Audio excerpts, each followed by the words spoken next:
এখন শীত মৌসুমে পালং শাক খেতে পারেন। এটা 12 মাস এখন পাওয়া যায়, তারপরেও এই মৌসুমে বেশি পরিমাণ পালং শাক উৎপাদন হয়।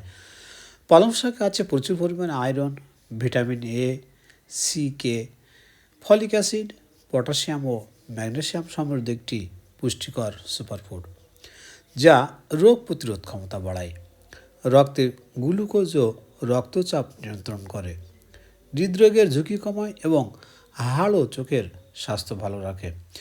তাই আপনার এই মৌসুমে খাদ্য তালিকায় পালং শাক রাখুন।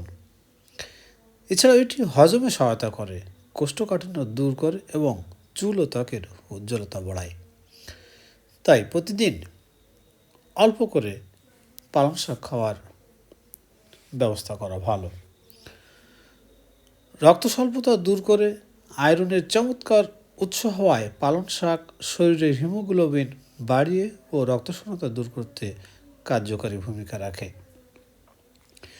হৃদরোগ নিয়ন্ত্রণ করে, এতে থাকা উচ্চ পটাশিয়াম ও নাইট্রেট রক্তনালী শিথিল করে